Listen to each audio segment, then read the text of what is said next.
Good morning, everyone. I'm Mayra.Palma here with Brix Realty, and we have Harper with InTrust Mortgage. Hey How are Myra, how are you? you?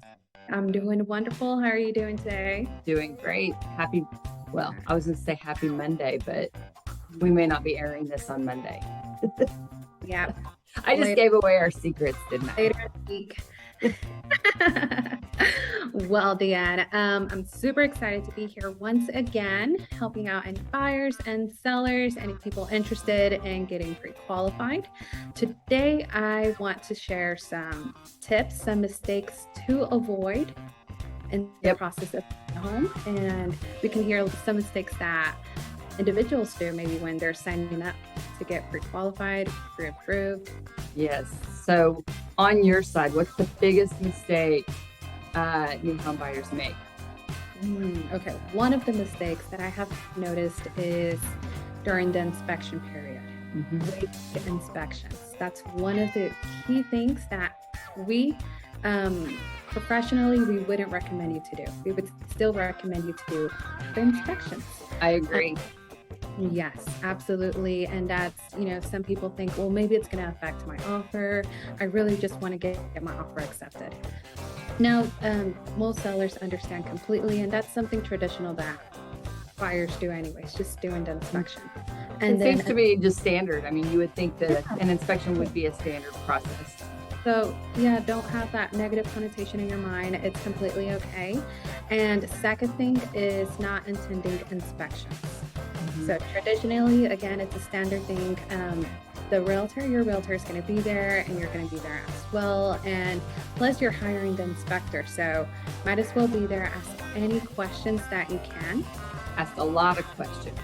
All questions. There's no such thing as a wrong question or a dumb question. So definitely being there is a key element. Another thing is feeling too overwhelmed when you get the inspection report.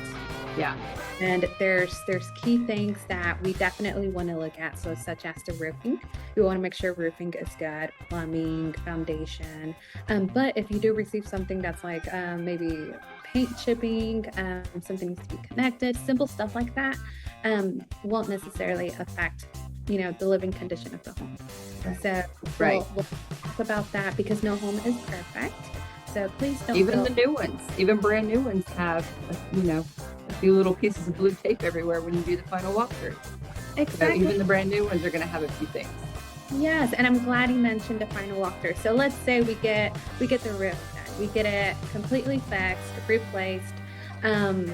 One thing that I have noticed, doesn't happen often, but mistakes, sometimes happen. We're all human. We're all human. Sometimes not doing the final walkthrough.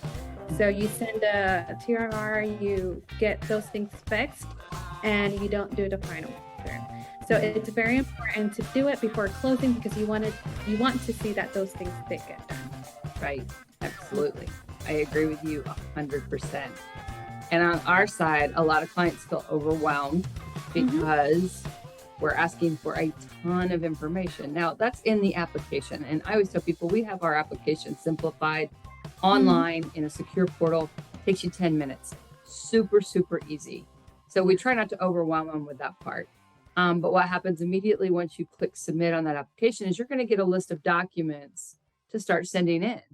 Well, a lot of people go, oh, I'll just do that later. I'll do that later because they're overwhelmed that, things are happening. Life happens. They've got kids running everywhere. But I highly recommend that you don't ignore that list and you start sending in your documentation as soon as possible, because that may make a difference between getting your offer accepted and not. Because what a lot of people don't understand is the difference between a pre-qualification and a pre-approval. A pre-qualification means we have your application, what you told us, we've pulled your credit, we've looked at that, and based off what you've told us and your credit report that we've reviewed, you are pre-qualified.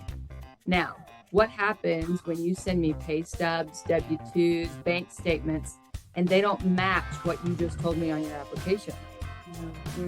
Well, your pre-qualification now becomes null and void. But if you were to send those in early, we could do actual calculations. You no longer have a pre-qualification. You now have a pre-approval, which holds a whole lot more weight when it comes to getting your offer accepted instead of a pre-qualification. So there is a huge difference between a pre-qualification and a pre-approval. And I highly recommend that people send their documents in often and early. As soon as somebody asks for a new bank statement or a new pay stub, send it in as quickly as possible.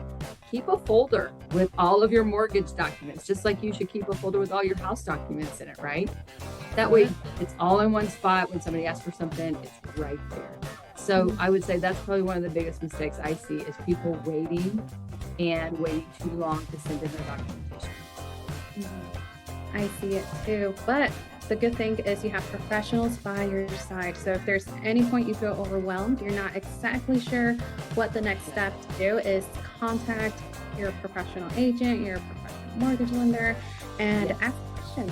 We're here almost 24/7. That's what I'm not quite 24/7. Although I do tell people you can text me at midnight. I may not answer it till the next morning, but then you might be surprised. I might text you back at 2 or 3 in the morning when I can't sleep. So you never know. Almost at 24/7, but I do sleep sometimes. We try, right? Try to sleep, but you're absolutely right. I have clients messaging me at 10 p.m. and that's because questions happen, or they want to submit an offer. They want to submit an offer. Yeah. So, yeah. Well, I would rather somebody send me a question when they're thinking about it and me answer it the next morning than to not send it because they think they're going to be intrusive or bother me, and then forget to ask that question. So, yeah, I agree with you.